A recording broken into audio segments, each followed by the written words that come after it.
Olá, meus irmãos, a paz do Senhor a todos. Bem-vindos ao Daily Devotions, o devocional diário da AD Gravataí, a nossa igreja e a nossa família.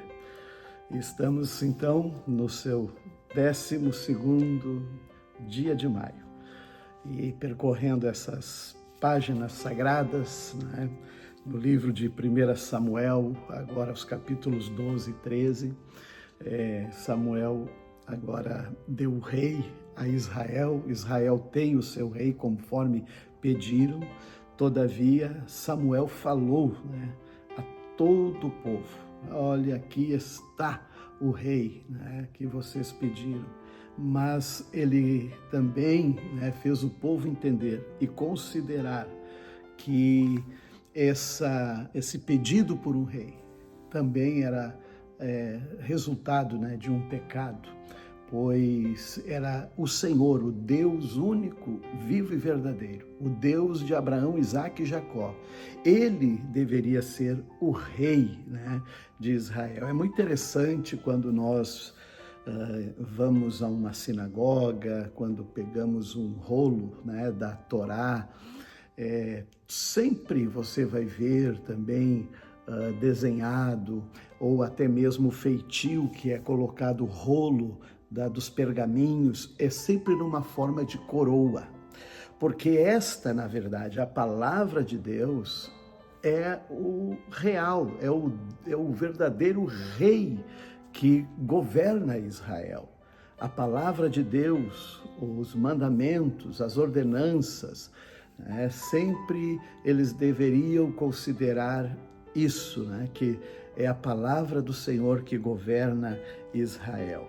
Mas assim, Samuel ele se coloca diante do povo porque agora estava tirando das suas responsabilidades de liderar, julgar, e aqui ele coloca cristalino seu ministério, sua atitude, sua postura diante do povo e desafia eles, se em algum momento ele aceitou suborno para perverter a justiça, porque ele era juiz, julgava as causas das pessoas, se ele teria roubado um boi ou jumento, ou oprimiu alguém, e o povo respondeu: o Senhor nunca nos enganou e nem nos oprimiu e nem aceitou suborno. Então esse era o testemunho muito lindo, ético, verdadeiro, deste grande homem que foi um líder extraordinário em Israel, um profeta, um juiz. Mas ele lembra o povo que o Senhor foi quem libertou Israel, os antepassados, lá da escravidão do Egito, e deu para eles, foi o Senhor que escolheu Moisés e Arão para tirar eles da terra da servidão e conduzi-los com todos os seus atos de justiça. Mas, infelizmente, o povo logo esqueceu, o Samuel faz menção disso, e assim eles também caíram nas mãos de Sísera, de Jabim, o exército de Hazor. Sempre então, quando eles pecavam, se distanciavam do Senhor, adoravam outros deuses, eles caíam então nas mãos dos inimigos e não tinham o livramento do Senhor. E eles de fato reconheceram: nós pecamos mesmo, pois servimos as imagens de Baal, de Astarote, eram deuses de pedra, de barro, feito pelas mãos humanas e que não tinham valor nenhum para livrar. Mas assim mesmo eles por vezes caíram nessa tentação. Mas agora Samuel disse: se vocês temerem ao Senhor, ele vai livrar vocês e o rei de vocês, mas se não obedecerem, tanto eles quanto o rei deles, eles estarão caindo nas mãos dos seus inimigos. Muito bem, mas aqui então Saul, agora que está assumindo o reinado de Israel, ele tem seus 30 anos e ele reinou por 42 anos Israel, um longo tempo, 4 décadas, né? Toda uma geração. E quando nós estamos falando nisso aqui, é importante essa data, pois o que acontece, irmãos? Samuel dá ordens a Saul e já ele dá sinais de que não era uma pessoa confiável e temente ao Senhor, pois o profeta Samuel disse: vai para Gilgal, me espera lá 7 dias, eu vou sacrificar para depois você então sair à guerra, reunir o povo, né? E assim o Saul era um homem precipitado, sabe? Ele queria ter o controle certamente de todas as coisas. E nesse momento ele se antecipa ao profeta, né, que haveria de vir a Gilgal para oferecer os holocaustos. E como demorou, Saul mesmo fez os sacrifícios. E quando ele fez o sacrifício, chegou Samuel em Gilgal. E aí o Samuel diz: o que é que tu fez, Saul? Eu estava esperando, mas eu vi que demorou e eu mesmo fiz, porque o meu exército estava debandando, indo embora, né? Eu precisava segurar. Então ele fez isso pela sua falta de confiança, né? E a querer também ter segurança nas suas próprias mãos. Pois agora mesmo, imagina que ele começou nos seus primeiros dias e Samuel já disse: o Senhor, né? Se você tivesse obedecido, ele teria estabelecido o teu reino para sempre, Saul.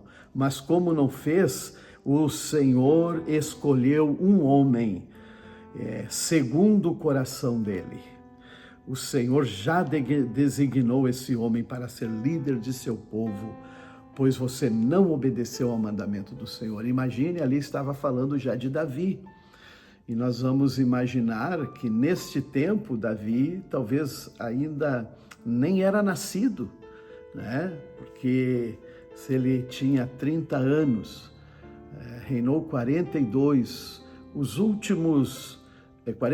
anos, os últimos 20 anos de Saul foi esse tempo que o Davi foi ungido rei, né? Foi ungido rei já como um jovenzinho.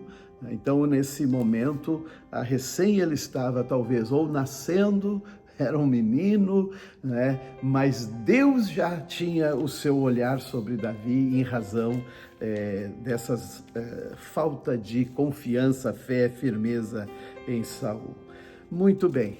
Israel vivia uma opressão muito grande, né, dos filisteus. Nós vamos acompanhar, né, agora a leitura dessas guerras que Saul trava contra os filisteus, e é quando Davi chega também no cenário, já depois de alguns anos, né, para também mostrar a mão de Deus com ele.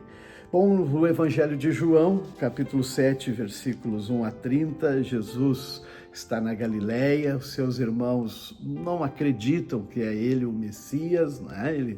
E até falam para ele ir para Jerusalém, na festa dos tabernáculos, Sucote, em hebraico, e para ele se mostrar com milagres, enfim, a impressionar as pessoas.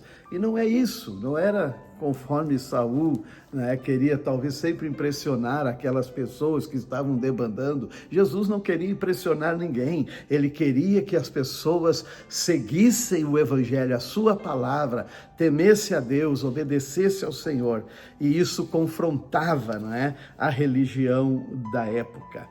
Meus amados, então Jesus depois vai à festa, e ali ele ensina o povo no templo e todos se admiram e ninguém pode ainda prendê-lo ou matá-lo porque ainda não tinha cumprido a sua missão, o seu ministério que estava realizando na terra. E assim nós vamos concluir com Provérbios que diz: palavras suaves são árvore de vida, mas a língua enganosa esmaga o espírito. Provérbios 15, 4. Que Deus nos abençoe.